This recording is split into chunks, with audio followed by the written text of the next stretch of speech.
Hey, what is up guys? 10 common items in OSRS with hidden uses. Also, I'm about to upload 15 of the best monsters, 15 of the best bosses, and 15 secret money making methods and a whole bunch of other ideas, so make sure you guys tune in and look out for that.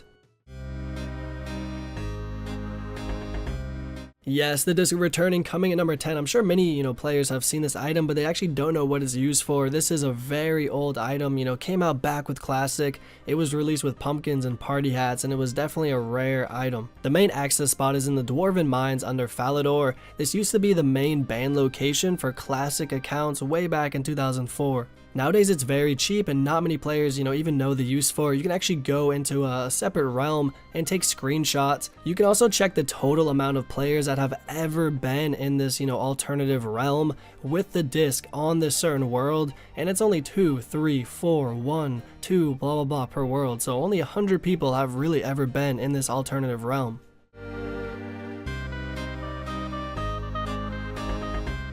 Number 9, the Black Pickaxe, a quirky little item. Many new players I'm sure would have no idea about this little bug it has, I would say. You see many players with the Boots of Lightness and full Graceful to reduce their weight while doing agility, runecrafting, and other such skills.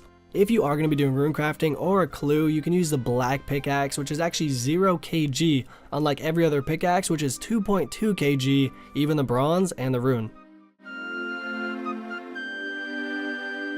Fried chicken, anyone? Number 8, the raw chicken, a very newbie item. I don't even know what to say about this, although it has some higher uses for it. The raw chicken is used in a few quests, notably the RFD part. We have to save Sir Amic from the Black Dragon. If you actually use a Draymond Staff to get inside Xanaris and then use a raw chicken on the throne, you can then kill Black Dragons, a really great spot to farm these. There's also a pretty cool mining spot which many players don't go to.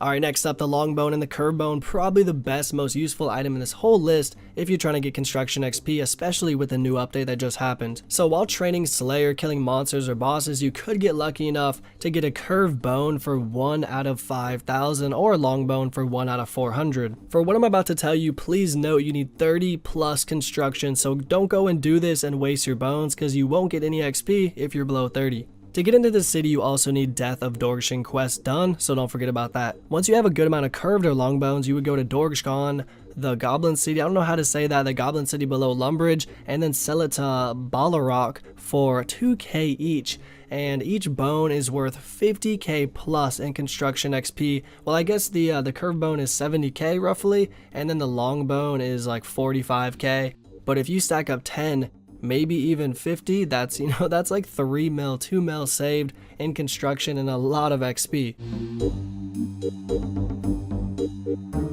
Number 6, the ice gloves. These things have a lot of uses. Honestly, they're used in many quests, including the Hero's Quest, Desert Treasure, Watchtower, Recipe for Disaster, Clock Tower, and just so many other things, to be honest. You can use these gloves to catch eels in the obsidian area for pretty good fishing XP, and you get onyx bolt tips as well. You can touch anything hot or on fire, even a phoenix, with these gloves on in the game of RuneScape.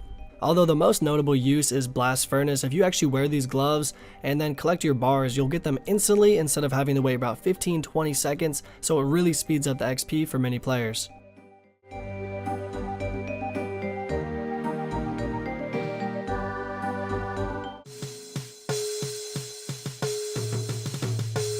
Number 5, ashes. You might be thinking, what ashes? What could they be used for? This item is used in a couple of quests. Prince Ali Rescue to make the skin paste, Recipe for Disaster to make a dirty blast, Desert Treasure to make the mirrors, when you need to repair them. Ashes can also be crushed with a pestle and mortar to make hand dust, so you can throw the shot put in the warrior guild more efficient. Ashes are currently going for about 50 gold pieces each right now in the Grand Exchange. I've seen a couple noobs, honestly, in my lifetime just following a fire maker and picking up his ashes and then going to sell it. I guess you could get about like 1.5k an hour, which is 80k gold. Although I would say the main uses for ashes is making serum 207s after you've completed the Shades of Morton quest. Making these potions just require a Terramin, although you can never trade them, so you would just have to drop them. They're not the best XP at all, although it's still pretty decent. It's just really cheap and cost effective, so some players do it to 99.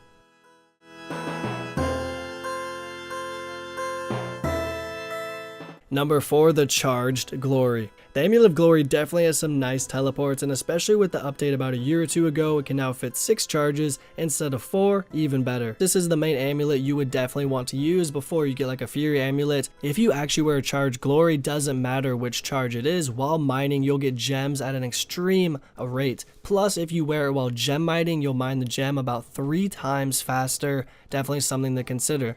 A decent but risky money making method is actually buying uncharged glories and then buying Anakaro tablets, teleporting out deep in the wilderness, like 45 wilderness, running to the Fountain of Ruin, and then charging them there and repeating, and you could actually get an eternal glory, which is around 22 to 25 mil. If you do happen to get one of those, good luck.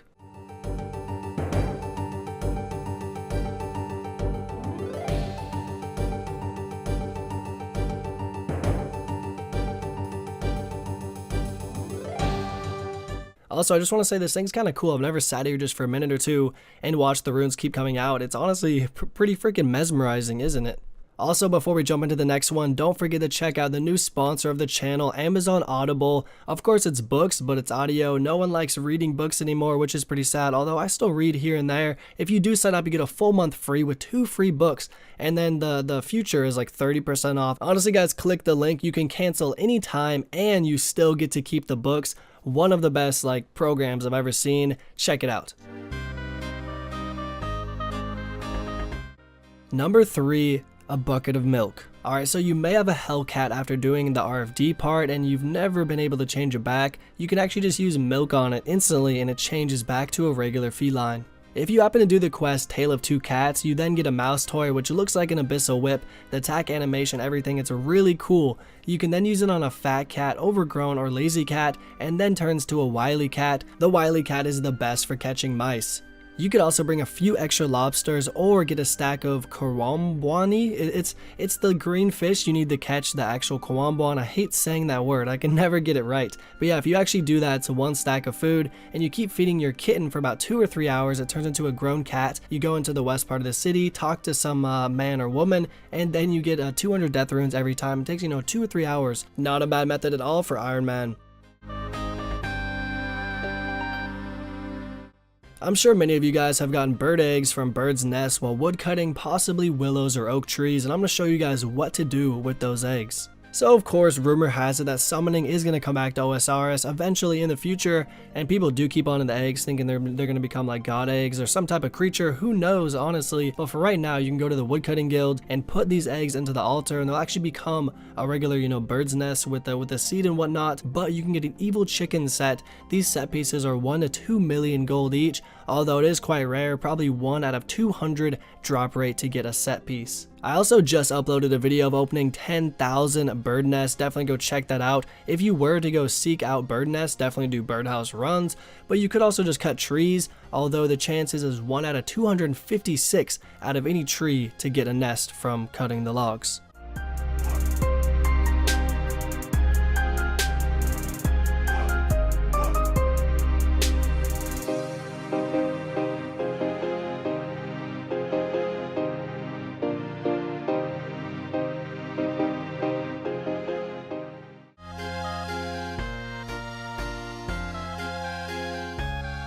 You guys know the story of the famous Jekyll and Hyde. Yeah, that's what RuneScape does with their random events. I actually waited for, like an hour and he never came to me, but I got a beekeeper, so maybe we'll get some loot from him. I'm sure most of us just dismiss the random events and there's honestly not much of a need anymore. I'm pretty sure the bot system, like bot detection system, doesn't even worry about random events. They don't even calculate how those interact with bots, so there's actually no need. I think they just keep them for nostalgia.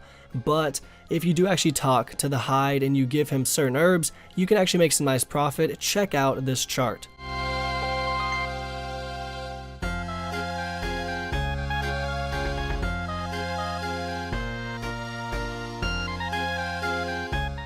Make sure you guys like and subscribe with the bell notification on. If you did enjoy the video and you learned something new, honestly comment below if you have another idea as well for, an idea to make another video like this, because I had a lot of fun and they're pretty cool. So hopefully you guys have a good one. See ya.